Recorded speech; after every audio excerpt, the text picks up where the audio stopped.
Hi, everyone. I am so excited about having Natalie Nixon with us today. It is Dr. Natalie Nixon. She is known as a creativity whisperer to the C-suite. She's the creative strategist and CEO of Figure Eight Thinking, helping companies catalyze creativity, looking at the return on investment for inspired business results. She's also the author of Move, Think, Rest. I have my copy here, as well Awesome. as the creativity leap. And she's ranked in the 2024 Thinkers 50 Radar and Real Leaders, named Natalie one of the top 50 keynote speakers globally. Also featured in Forbes, Inc., and Fast Company. She got her BA from Vassar, PhD from the University of Westminster.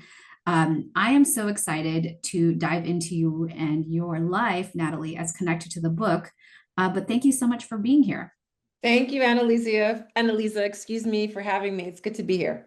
So, Natalie, let's dive in first to identity, because as women of color, we're just talking about how important it is to support each other. How do you identify, and how has that shaped this path of yours? I identify as an African American woman, Gen Xer from the East Coast of the United States. And I have always been firmly rooted in my ethnic identity and my gender. I have had a lot of incredible role models in my family, in my community, and just what I know of African American history that has really both rooted me and lifted me up to be a really big dreamer and to make sure I do the reps, do the work that I need to do to inch closer to my dreams. So my identity is something that fuels me and where I get a lot of encouragement. So, Natalie, your book, Move, Think, Rest. I mean, it's not, for me, when I think about how I was brought up in my culture, those were not things, except for the think, that was really emphasized, right? Like, yes, we do sports, but it's really focused on, planning, making sure you're moving forward, getting your goals accomplished, certainly not rest. So I want to blend this identity that you have for yourself. Perhaps you had a different upbringing, we all did, but was that part of your fabric of being, or was there a shift for you that said, actually, I want to operate on a different blueprint? In many ways, the motor framework or move, think, rest has absolutely been a fundamental part of my upbringing and my orientation. I never formalized it as such because I certainly have had my burnout moments, my moments when I've hit a wall, where I've had to regroup and revisit what I know to be true. And when I talk about movement, thought, and rest, what I just want to clarify is from a 30,000-foot level view, what this framework is really about. It essentially offers people a set of tools, set of very actionable tools to help them build creativity as a strategic competency. And the reason that matters is because all of us, whether we are solopreneurs, employees, stay-at-home parents, for a lot of us, innovation is the MO, innovation is the goal. And the only way we can consistently and sustainably innovate is to tap into creativity as a strategic capacity and competency. The challenge has been that a lot of people don't think about creativity. They don't self-identify as being creative, first of all. They think that creativity is something that only artists are great at. So when I wrote Move, Think, Rest, it is one more set of tools in my portfolio of work for people to have an on-ramp to build creativity as a capacity. So movement is not just about exercise. Oops. Movement is not just about exercise. As humans, we were actually designed to move. The spinal cord is an extension of the medulla oblongata at the base of the brain. And in this knowledge economy, where a lot of us are very sedentary, if we sit for extended periods of time, and I mean for more than an hour, hunched over the computer, we are constricting blood flow from the spine up to the brain, and therefore we are restricting oxygen, which means we actually are not going to be doing our best thinking. So in terms of movement, I talk about movement hygiene. In terms of thought, I really am an advocate of dimensions of thought that we typically don't think about when we're thinking of rapid, clear cognition and rational thought. You actually will not have your best rational thought if you do not spend time on doing what I call backcasting and forecasting. So backcast is the role of memory, the role of reflection. Forecasting is about curiosity, dreaming, the imagination, and also intuition. And so it turns out that when we engage in these other dimensions of thought, our rational cognitive thought is sharper, it's far more interesting, and it actually ends up being more innovative. And then finally, the rest part. What I'm not saying in the book is that corporations should add a nap room to their buildings. That's not what I'm talking about. I'm talking about intermittent rest. And we can think about intermittent rest in terms of building in breaks throughout the day, but also scaling that in terms of sabbatical. And the sabbatical for you might be one weekend a quarter. A sabbatical might be organizationally and policy-wise condoned, so that, as in a lot of tech companies, every 5 years you can opt in to a sabbatical. But the reason why rest is important, intermittent rest, whether it's micro breaks throughout the day or extended breaks, is that we as humans are these natural organisms that often fail to mimic the rhythms of natural systems around us. So whether we're talking about in nature or in the human body, what we see is an ebb and flow of contract, release, contract, release. And what we tend to do in our always on productivity theater, addiction to busyness culture is contract, contract, contract, which means we are headed to a surefire burnout. And in my own upbringing, I share in the book that I was actually raised Jewish, and my father was a devoted observer of the Sabbath day. He was the hardest working man I knew. He at one time had 3 different jobs to put my sister and me through private school. And he got up and left the house way before we got up sleepy-eyed to go to school. And when he got home, he had to finish sales reports. But he was devoted to the Sabbath day, as he called it, getting his rest. And we're African American. Just to clarify, because a lot of people don't know the diversity of the Judaic faith. I'm not a practicing Jewish person anymore, but that model of carving out time for rest was important. The other thing my father modeled for us was, we were lower middle class, but he always wanted to expose us to leisure, to beautiful environments, to take a vacation. That for a lot of us growing up, vacation was visiting a family member, right? And so we did visit family sometimes for summer vacation, but he also would take us to places like Hilton Head Island in the 1970s, where it was just, we would be stared and gawked at as an African American family going to a place like Hilton Head Island. So that was modeled for me. The type of thinking that I'm talking about, the dreaming, the daydreaming, was definitely supported from my mom, who was an artist, is an artist, and who really advocated for that type of thinking. And then the movement part, I'm a very kinesthetic learner. I tinker and move around to figure things out, and that was supported. So that's what I mean by move, think, rest, and those are the ways that it was modeled for me growing up. So, Natalie, the case for creativity, we can say, well, we want as an organization to produce results. Of course, we need innovation. And so it's one of these banner like taglines, right? Of course, we want to innovate. Of course, what are your ideas? Of course, we want to hear from everyone. And yet, it tends to be right. Like put your head down, like let's get this done. Oh, should have been done yesterday. We're already falling behind. It becomes this. I mean, it doesn't really promote all these beautiful practices that you mentioned with creativity. So let's go there. I know that you're a doctor and you've studied this also as a professor. I want to talk about the case for creativity and these practices that actually say here are the bottom line results, that when you practice these, and I know that they're not the normal standard MBA type of, do these things and you'll get results, but can we show, as you mentioned, like the ROI, return on investment, to say, hey, look, it's not just my kinesthetic learning style and my father who practiced the Sabbath. These actually translate to business results.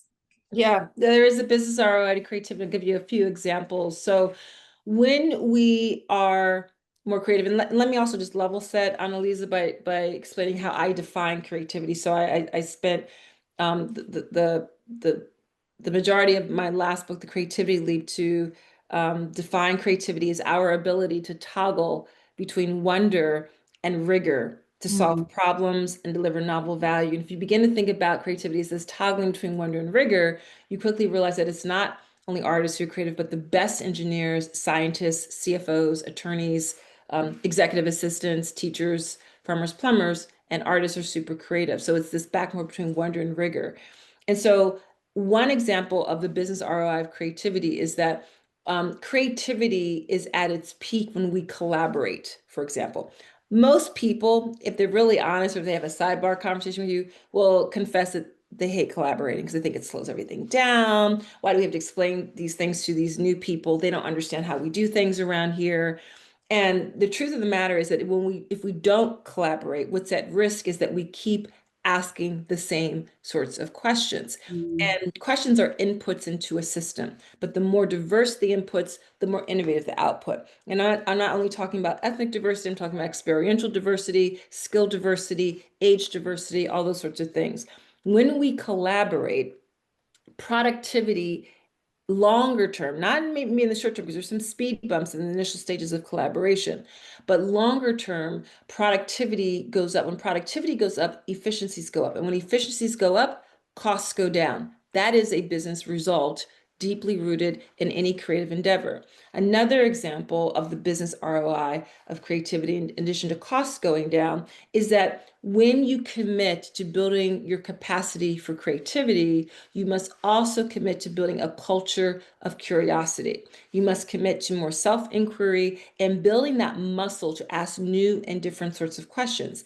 That leads oftentimes in organizations that I've worked with to identify new opportunities in the marketplace, reframing the problem. Let's take example of Airbnb. When Airbnb first started, the question they were asking was not how can we disrupt the hotel industry. They were asking, we've got these conferences that are coming into town. Is there's some opportunity we can do with people who are stuck without a hotel? We've got this other supply of people's private homes. Is there a possibility that we could bridge the gap between the need to have a place to stay and people who might have extra space in their home? And through a process of inquiry, they actually realized the business that they were in is a trust building business, right? They had to Mm. build trust for homeowners to say, yeah, okay, you vetted this stranger and I could make a few extra $100. Sure, they can stay on this floor of my home. And they actually also had to build trust from me, the visitor, new to this town, to this city, to say that I think I'm having a much more enriched experience staying in a home than in this hotel. So they reframed the question. When we engage in curiosity, which is a fundamental dimension of wonder, the wonder rigor paradigm, then we actually unlock new market opportunities and we build business value. So that's another business result and an example of the business ROI of creativity. So Natalie, I want to dive deeper into this culture because it is a culture. You can't come in. It's more difficult as a one person, um, to look at then the organization say, okay, I'm not the CEO, but I'd really like to infuse this into my team and my organization, but we're not yet there. And so I'm curious as you step into having an organization that has more curiosity, more openness to, yeah, collaboration is slower, but it will yield results if we bring people along. How does one step into this, without being reasonable and not going whole hog? Well, one of the places I suggest people start is the age-old OG of all artifacts of organizational culture, which is the meeting. You can tell a lot about an organization's culture by the way they meet, how often they meet, who gets to lead the meeting, the content of the meeting, the process, etc. And so, if you are a person who is not a leader in the organization, but you have, some relationship with the boss, with the manager, to ask if there's opportunity to run meetings differently. And it doesn't mean that you want to lead it, for example, but maybe even the first 5 minutes of the meeting could start with building the case for inquiry by doing something called question storming.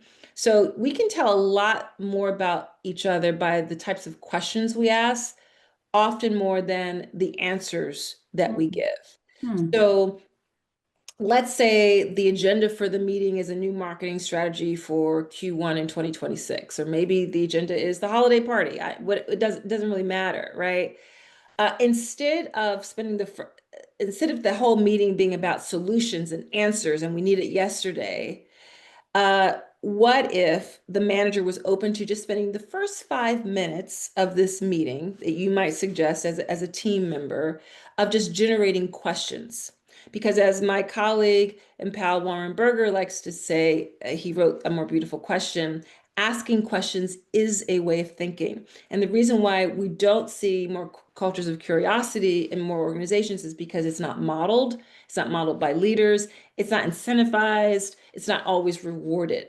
So in question storming, if the topic is new marketing strategy for Q1 in 2026, instead of starting out the meeting gangbusters of just figure out what's the answer, what should we do, you would prompt everyone to just take 90 seconds quietly to themselves and ideate 5 what if questions around the Q1 2026 marketing strategy. Not answers, not solutions, just big blue sky what if questions. 90 seconds. And you encourage them to try to even populate even more than 5 questions, but let's just say 5. The next step too is to pair off, and because this can be done on Zoom or Teams, it can be done in person. Pair off with one other person. Take 3 minutes to just share what you came up with. And a lot of the time, people find that there's overlap, there's inspiration, there's an engaging conversation. You learn something new about your colleague, about in terms of the way their sort of beautiful brain thinks about things. And then you come out of that pairing asking people just to share their favorite what if question from that conversation. So maybe the last, I don't know, final 2 minutes. I know I've gone over a bit of 5 minutes, maybe it's 7 minutes now. You now have this incredible democratization of new questions that can spark new sorts of thinking about this Q1 2026 marketing strategy based on this big, expansive what if question. They didn't just come from the leader, that kind of percolated up emergent in an emergent sort of way from the group assembled. And you could gamify it, you could vote on it, you could carry the question over to the next week. You could say, these are from this, let's vote on our top 2 favorite questions that we want to help steer us in this building of this market strategy. That's just an example, right? So it means that you're coming to your boss, your manager, with not just a complaint, but an active idea. And you're actually beginning the process of building this capacity for creativity that doesn't take over the entire meeting, but takes over a portion of it and is still relevant to the topic. Natalie, it's so nice to hear you say it can be that gentle, right? Sometimes we're like, oh, there's got to be a creativity guru. There's got to be a whole change to our values. There's got to be new things on the wall. And it's nice to say, actually, it can be as gentle as let's start the meeting with 90 seconds, pair, and then share.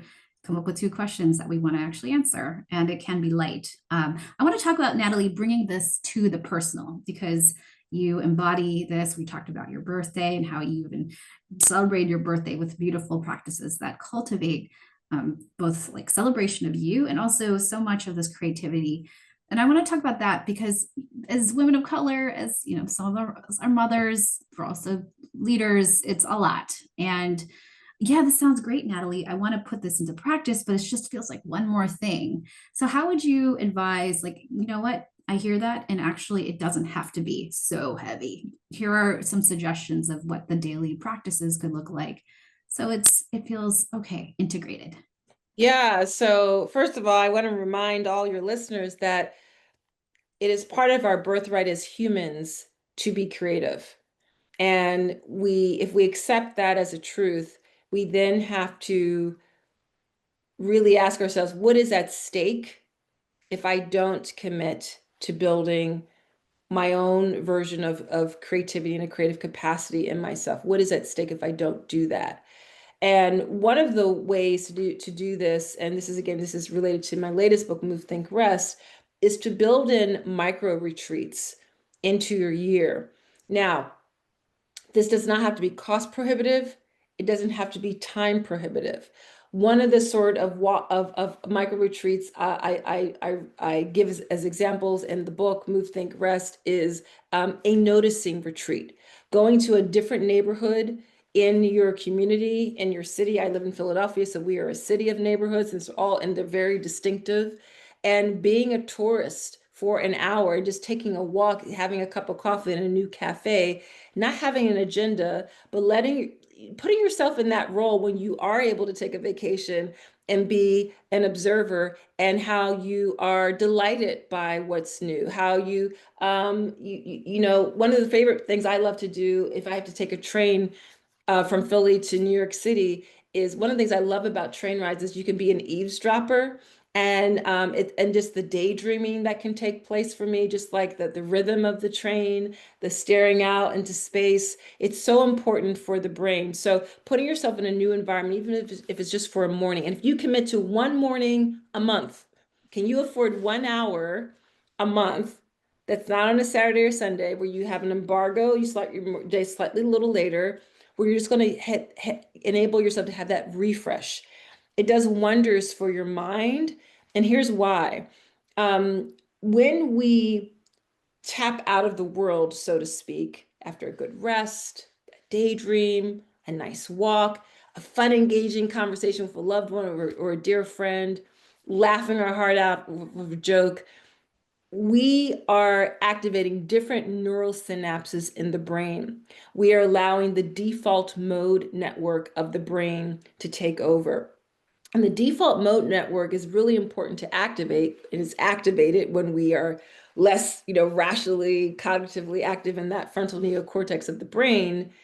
That's where the juicy bits of thinking and juxtaposition of ideas come together, and where the real, in my view, productivity is actually happening. So that when you return to the work at hand, all of a sudden that problem that had you stymied, something has shifted. You start to see it in a new light, something you overheard, you realize is a great metaphor for the way you could be approaching XYZ. There's a lightness energetically in how you show up for your work. So it's very important to schedule in these moments. And again, it doesn't have to be a trip to Bermuda that costs thousands of dollars and time that you don't have. It can be strategically and intentionally carving out that time for yourself. That does not have to be expensive, and that does not have to be all time consuming. And what I would recommend to your listeners is to just run a couple of experiments. If you don't believe me, just say before Thanksgiving. Well, I don't know when this is going to be airing, but within the next 2 months, you're going to commit to doing a version of this, and just to track it in terms of how it makes you feel, how you're able to problem solve differently, and pay attention to those insights. That's data.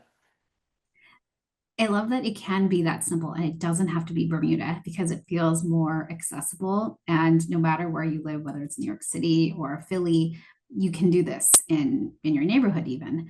I want to talk about this birthright because I love that you answered this question in terms of it's your birthright and stop.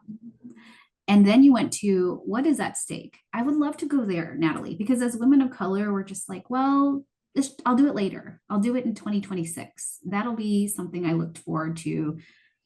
I get the access, but right now I'm just trying to get through life. I'm life in. What is at stake? What's at stake is, well, like in the most penultimate way, is your soul. Mhm.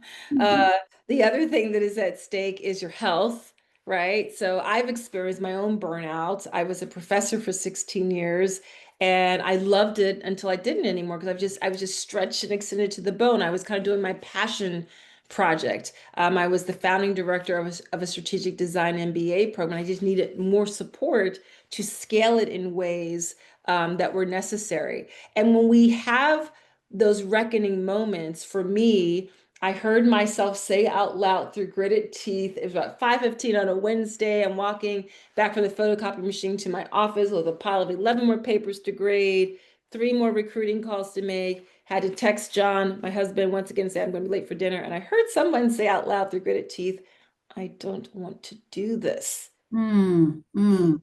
I couldn't even contain it anymore. I couldn't restrain and police myself anymore. Mhm. And when I heard myself say that and felt the tension, I walked into my office, I shut the door, and I plopped on my seat and I exhaled and I said, uh-oh, because I'm a person who has Mhm. always followed my heart. I've Mhm. always reckoned with that hitting a wall, got to regroup. I don't just push through. And there's a way that we can go about it. But here's my main message is that you must be attuned to yourself. You must listen. Now, when you hit those walls and you realize something's going to change, most of us don't have the luxury to just leave, right? You've got to strategically figure out what am I feeling? What Mhm. are versions of this that I want to leave behind? And what are dimensions of this currency that I want to bring forward? And then how can I start to prototype this future version of myself? Where could Ooh. I volunteer? Where could I do a low stakes version of this idea that is actually my true creative self that that doesn't feel like work, right? That Mhm. makes me feel alive. That's super easy for me to do. And people are like, how do you do that? And for you, it's like, it's just easy, right? Mhm. So we have to reckon with it because what's at stake is a lot of times, I'm serious, our soul, Mhm. what's also Mhm. at stake is our health. And also, you're actually not being fair to your colleagues and to the Mhm. organization. They're not actually ultimately getting your best self. And this doesn't mean that for everybody that you should leave where you are. In fact, a lot of the work that I do is to help organizations identify ways for their employees to build out their creative capacity so that they will stay, so that they will retain that talent. Because it's really expensive for organizations to lose incredible talent because the person is unable to build that wonder and that rigor in ways that make sense for them and for the organization. Natalie, you spoke so directly with me in your opening about soul. It just often we don't, right? Business and soul, how do those both coexist? And I want to dive into that because as a woman of color, that really resonates. And yes, we're talking about ROI and also soul work. So can you just dive into that? What do you mean? What do you mean when you talk about soul? And I know we're talking about intuition, listening to ourselves, but we're here for this short time that we have in these bodies. And yeah, speak to that part, please. Well, I'm sorry, I don't know the correct name for the Russian dolls that are, you know, Matryoshkas, those, yes. what is it called? Matryoshka dolls. Troshka dolls, excuse me. Yes. So the soul is that little girl self, right? I'm talking to Mm. women now, or that little boy self, if there are Mhm. men listening in as well. But it's that child self that is so clear on what they want, what they're into, what excites them, what inspires them. People want to be around that version of you. That's the version of you that is magnetic. And so what's happened though in the process of growing up, we cover it up with education, with mores, especially when we're women of color. We get excellent in making other people comfortable with us and figuring out how to code switch and figuring out multiple languages to speak. I'm talking about languages in terms of all sorts of metaphors, behaviors that we adopt and take on. And that soul work is to be really tapped into, is this meeting my needs? I'll tell you, there's my husband and I really got into watching that TV show Succession, Mm. which was an HBO several season show. And there's a character named Jerry who's the attorney for this multi-billion dollar worth family-owned company. And one of the children who's a bit of a bully to her is looming over her and demanding something of her. And she looks up at him and she says, but how does that serve my interests? That doesn't serve my interests. And I Mm. love that moment because there was such clarity coming from a woman with this young man looming over her, making these demands, but she had this moment of clarity and calm and surety to um, to speak up for herself, right? And we have to ask ourselves periodically, is this serving my interests? And again, sometimes we can do something about it in the short term. Other times we have to be systematic and figure out using our words, ask for what we need. And hopefully we have managers and leaders in the organization who realize that organizations are organisms. And because organizations they're organisms because they're made up of humans. And because organizations are organisms, they're imperfect, they're inconsistent, and they're not predictive. So God bless the managers and leaders who are curious about who we are as people, what makes us tick, because they realize that that actually will get our best work from us. And I'll give you an example of a leader who's really good at that. Yvon Chouinard, the founder of Patagonia. He wrote an incredible memoir called Let My People Go Surfing. I Mhm. read that book almost 20 years ago now. And I was just so impressed and excited by a manager who knew that if he had an employee who was into surfing and she knew that the surf was going to be up between 2 and 5, he was like, you go do that. And he trusted that she would get in earlier or stay later to get the work done. That is a macro management model of leadership, which is what Move, Think, Rest unpacks versus a micromanagement model of leadership that feels very counterintuitive initially. What, let people do whatever they want and trust that they're going to get the work done? Well, yeah, because they will feel seen, they will feel heard, they will feel trusted. And that's another part of the soul work that you alluded to. Mhm. Soul work has to be inside out. It also has to be part of what we hire for in management and leaders, in my opinion. Oh, Natalie, that is speaking to my soul, my inner child. I so appreciate because imagine if we could show up and say, "Let me show up as best as I can in my full self." Truly, you would have an amazing organization. That's, Oh my gosh, yeah, retention would be off the chain. yeah. The business cost of quiet quitting, of quiet firing, of resentment, of how collaboration would just be much easier to oil that Mhm. machine Mhm. because of trust. Truly, truly, we can be in sync, right? To enhance one is to enhance the other. Natalie, what a wonderful discussion. Let's go to lightning round. Are you ready? Ready? Chocolate or vanilla? Chocolate, dark chocolate, Cooking or takeout? take out. Climb a mountain or jump from a plane? Definitely climb a mountain. Have you ever worn socks with sandals? Yes, I have. How would you rate your karaoke skills on a scale of 1 to 10, 10 being Mariah Carey? I mean, definitely not a 10, but I'll put me up there like a 5 or 6. I love karaoke. It's so cathartic. What's a recent book you read? I know we've got Move, Think, Rest, and Creativity Leap. Talk about any other books. It can be a great book or a recent book. I am committed to reading fiction because fiction is one way to activate the default mode network. It's part of that rest piece and that thought piece. So I have been reading Abraham Verghese work. So he's an incredible polymath. He's a very accomplished surgeon, and he also got into the Iowa School of Writing. And right now I'm almost finished his 700-page novel called The Covenant of Water. Highly recommend it. Thank you for that. Natalie, what is a favorite way to practice self care? Oh, Korean day spas, massages, love those. Yeah, that, yeah. What's a good professional development you've done? Um, Gosh, let's see. Every year I commit to one professional development experience and one personal development experience. And what I'm finding since I've become an entrepreneur is that often they merge. So, a couple years ago, I signed up for a negotiation workshop with Chris Voss, the FBI negotiator. But I'm also new to open water swimming. And while I had put that in the bucket of personal development, it actually does wonders for my professional development. It helps me to become braver, more courageous, more curious.